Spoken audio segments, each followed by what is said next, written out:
नमस्कार।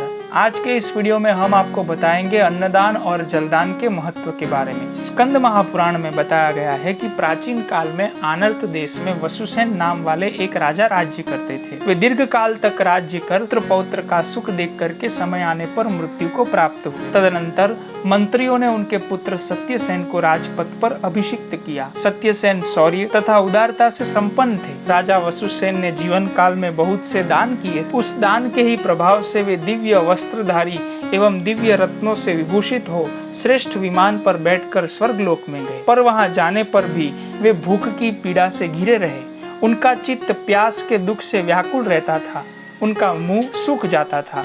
उन्होंने इंद्र के निकट जाकर कहा, हे सुरश्रेष्ठ, मुझे भूख प्यास कष्ट दे रही है, इसका क्या कारण है, बताइए। हे इंद्र, भूख से अत्यंत पीड़ित रहने वाले पुरुष को इन दिव्य आभूषणों, वस्त्रों और विमान आदि से क्या सुख मिलता है? इंद्र बोले, हे राजन, तुमने असंख्य दान दिए हैं, परंतु कभी किसी को अन्न अथवा जल नहीं दिया है। इस कारण तुम स्वर्ग में भूखे प्यासे रहते। जो इस लोक में और परलोक में सनातन तृप्ति की इच्छा रखता हो, उसे सदा दक्षिणा सहित अन्न और जल का दान करना चाहिए। अन्न और जल का दान न करने के कारण ही तुम स्वर्ग में दिव्य आभूषणों से विभूषित और श्रेष्ठ विमान पर आरूढ़ होकर भी तुम अभी तक भूख से पीड़ित हो। राजा ने कहा कि देवराज इंद्र, क्या इसका कोई उपाय है जिससे मेरी यहाँ क्षुधा और पिपासा शांत हो सके? इंद्र ने कहा, उपाय तो है।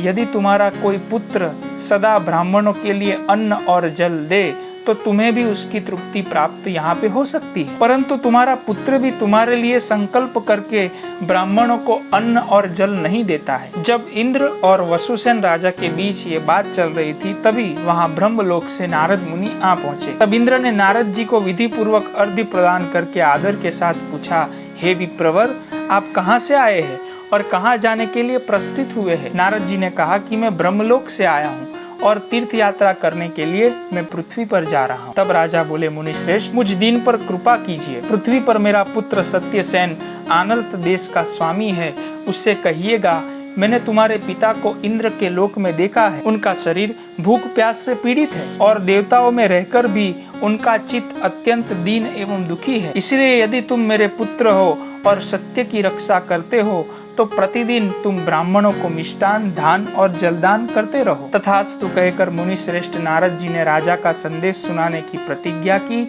और इंद्र से विदा लेकर वे भूलोक की ओर चल पड़े। अनेक तीर्थों में भ्रमण करते हुए आनर्त देश में नारद जी पहुंच गए और सत्यसेन राजा से मिले। राजा सत्यसेन ने नारद जी का पूजन किया। तत्पश्चात मुनि ने एकांत में आदर पूर्वक उनको पिता का संदेश सुनाया। यह बात सुनकर सत्यसेन ने विधि पूर्वक नारद जी की पूजा करके उन्हें विदा किया और पिता के उद्देश्य से प्रतिदिन सहस्त्र ब्राह्मणों को भक्ति पूर्वक मिष्टान्न भोजन कराया। धर्म संबंधी अन्य समस्त कार्यों को छोड़कर ग्रीष्म काल में विशेष रूप से प्याऊ चलाने की व्यवस्था। इस प्रकार अन्न और जल के दान में लगे हुए राजा सत्यसेन के राज्य में भयंकर अनावृष्टि हुई, जो समस्त अन्न एवं खेती आदि को नष्ट कर देने वाली। इंद्र ने 12 वर्षों तक पृथ्वी पर जल नहीं बरसाया। इससे सभी लोग क्षुधा के कष्ट से व्याकुल हो गए। उस समय राजा सत्यसेन पहले की भांति ब्राह्मणों को अन्नदान न कर सके। तब उनके पिताजी ने उनको स्वप्न में दर्शन देकर कहा कि हे पुत्र, तुम्हारे रहते हुए मैं स्वर्ग में होकर भी भूख प्यास से व्याकुल हूँ, अतः तुम पृथ्वी पर अन्न दो, मिष्टान्न और जल का दान करो। ये स्वप्न देखने में राजा को बड़ा शोक हुआ। अन्न के अभाव के संबंध में उन्होंने मंत्रियों के साथ बैठकर सलाह की और कहा कि अब मैं अनाज के लिए भगवान शंकर की आराधना करूं। आप लोग सदा इस राज्य की रक्षा करते रहे। तब उन्होंने हाटकेश्वर क्षेत्र में आकर भगवान शंकर की स्थापना की और यम नियम से रहते हुए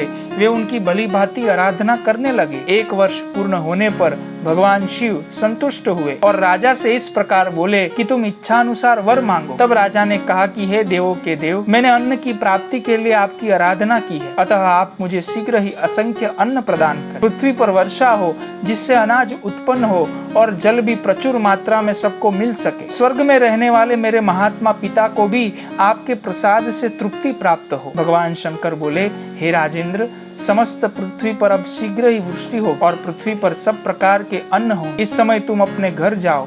हे राजन, तुमने यहाँ पे जो तपस्या करके मेरे लिंग की प्रतिष्ठा की है, जो मनुष्य प्रातः काल उठकर इस लिंग का दर्शन करेगा उसे मनोवांछित वस्तु की प्राप्ति होगी। ऐसा कहकर भगवान शिव अंतर्ध्यान हो गए और तत्पश्चात राजा सत्यसेन बड़े हर्ष के साथ अपने निवास स्थान पर लौट आए। तो दोस्तों, देखा आपने कि अन्नदान और जलदान हमारे जीवन में कितना महत्व रखता है। तो इसीलिए हमें भूखे को भोजन और प्यासे को पानी पिलाना चाहिए, जिससे हमारी और हमारे पूर्वजों की सद्गति हो सके। तो दोस्तों, अगर ये वीडियो आपको पसंद आया हो तो लाइक करें, शेयर करें और चैनल को सब्सक्राइब करें।